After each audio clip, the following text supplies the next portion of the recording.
বেনাপোল বন্দরে আমদানি পণ্য পাচার ও শুল্ক ফাঁকির ঘটনায় নতুন করে উত্তাপ তৈরি হয়েছে প্রশাসন ও বন্দর কর্তৃপক্ষের মধ্যে।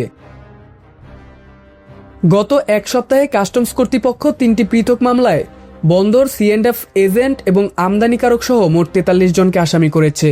তবে এখন পর্যন্ত এসব মামলায় কাউকে গ্রেফতার করা হয়নি। মামলার তথ্য অনুযায়ী গত ১৪ জুন বন্দরে ৩৭ নম্বর শেড থেকে ১৮ জনকে আসামি করে একটি মামলা করা হয়। একই দিনে আরও একটি ঘটনায় ৪১৬ কোটি টাকার পণ্য পাচারের অভিযোগে ১৯ জনের বিরুদ্ধে মামলা করা হয়। এর আগে ৯ জুন ৪১ নম্বর শেড থেকে পণ্য পাচার ও শুল্ক ফাঁকির অভিযোগে আরেকটি মামলা দায়ের করা হয়। কাস্টমসের দাবি, শেডে রাখা আমদানি পণ্য বিভিন্নভাবে ম্যানেজ করে বন্দর থেকে বের করে নেওয়া হয়, যেখানে শেড ইনচার্জ সহ একাধিক পক্ষের সংশ্লিষ্টতার অভিযোগ রয়েছে। এদিকে বন্দর কর্তৃপক্ষ পৃথক তদন্ত টিম গঠন করেছে। তারা জানিয়েছে, তদন্তে যদি কাস্টমসের কেউ জড়িত থাকার প্রমাণ পাওয়া যায় তাহলে তার বিরুদ্ধেও আইনগত ব্যবস্থা নেওয়া হবে। ভোক্তা ও স্থানীয় ব্যবসায়ীরা বলছেন, কঠোর নজরদারি ও নিরাপত্তা ব্যবস্থার মধ্যেও এ ধরনের পণ্য পাচারের ঘটনা উদ্বেগজনক। সম্প্রতি বেনাপোল বন্দরে আমদানি পণ্যের পাচার বেড়েছে, এতে বন্দরের নিরাপত্তা হুমকির মুখে। আমরা চাইব সরকার এদিকে নজর দিক। যারা পণ্য পাচারের সাথে জড়িত, আইন শৃঙ্খলা তাদেরকে যদি ধরতে না পারে পণ্য পাচার, তাহলে কিছুতেই বন্ধ হবে না।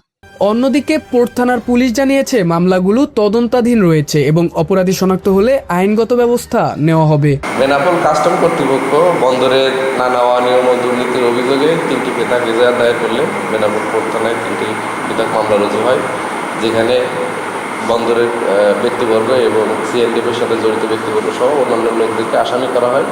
মামলা 3টি বর্তমানে তদন্তাধীন রয়েছে। বেনাপোল স্তর বন্দর কর্তৃপক্ষও বলছে, তারা ঘটনার তদন্ত শুরু করেছে।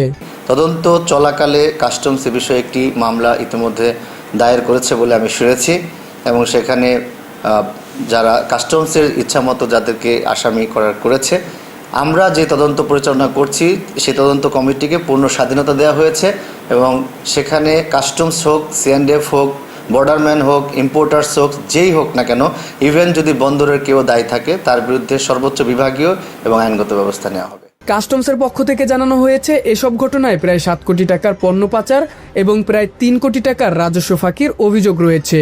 শেড ইনচার্জের উপস্থিতিতে অর্থ দপ্তরের IRM টিম পুনরায় পরীক্ষণ করে এবং পরীক্ষণে পূর্বের উন্নত মানের শাড়ি 3 পিসের পরিবর্তে সেখানে দেশীয় নিম্নমানের শাড়ি পাওয়া যায়।